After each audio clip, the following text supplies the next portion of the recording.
Hey everybody, so tonight we're going to be doing a little basic tutorial, maintenance tutorial or maintenance video on my King Arms M1 carbine.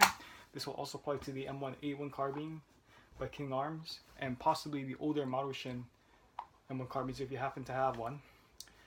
There's no really videos or instruction manual that will tell you how to do this. This is something that I've learned by experience handling this rifle out in the field, just taking it with me to airsoft games and things like that.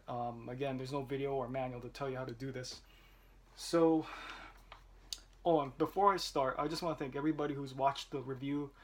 I'm now going up to almost 1,400 views on YouTube on it. I want to thank everybody for that. I applaud you very much. And even the firing report, believe it or not, I got like over 500 views on it. Really wasn't expecting either. Again, want to say a big mahalo from me to you. And the views are still going up. Again, I'm not trying to brag. It's just giving you the statistics of the review and the firing report of this rifle.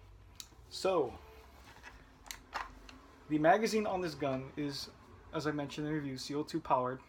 It's a very sophisticated magazine in the sense of the gas system on it. It being CO2 is very powerful for one, and also a very sophisticated procedure if you use to green gas guns. Okay, now, you see this right here? That's what seals the CO2. It's this little Allen head screw over here. You can also use a flat tip screwdriver. Do not use a coin by any means. I don't care what it says in any manual or any other video you've seen before. Use the proper tool for the proper job, because if you try to use a coin, it will not work. I've tried it myself. So what I do as far as loading the gas in the gun, I first off, I wish I had a tool to open this damn thing, but if you'll get the idea. You'll definitely get the idea. So when I unscrew this to load the CO2 cartridge in, what I do is it's just gonna be empty. There's no cartridge in it or anything like that.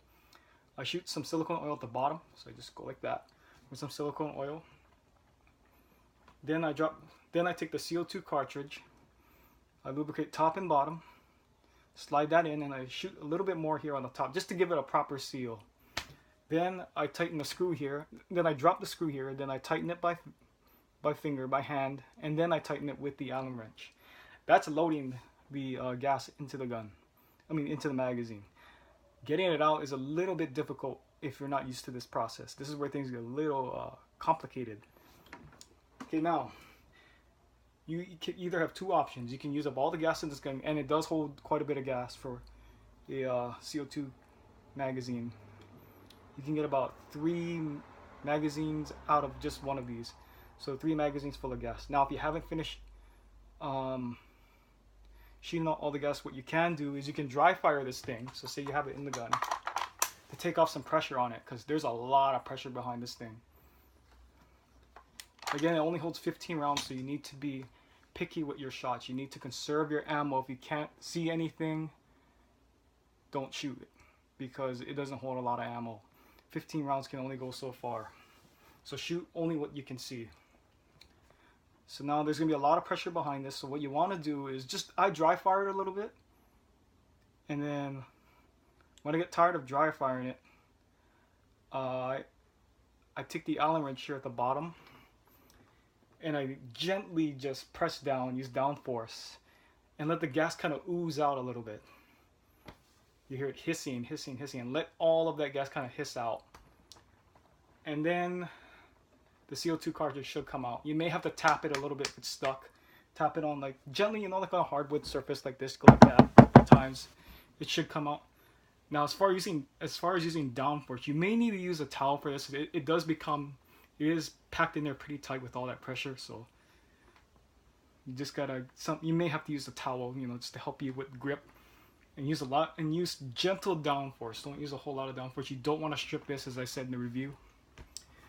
Okay, so that pretty much covers the magazine, the most complicated part of the gun. The rifle itself is pretty much straightforward, just like a real M1 carbine. In fact, I gotta oil this thing sometime. It's been a while since I oiled it. So because it being CO2 powered, you want to make sure you oil this thing properly. Clean the barrel and things like that. So of course right here by the receiver, you want to make sure you oil that. Oil the barrel, front sight, rear sight. And that's pretty much it for the basic maintenance on the M1 carbine. You don't really have to take the whole gun apart to clean it. I mean, it's an airsoft gun, it's not a real gun. There's no like smokeless powder or anything you got to deal with. So I just thought I'd like to get that video out. I've been meaning to do it for a while. Just been very lazy and finally figured out at the last minute I should be able to get out a video on it now that I have the time. So thanks for watching, and I'll come out with more videos later this year.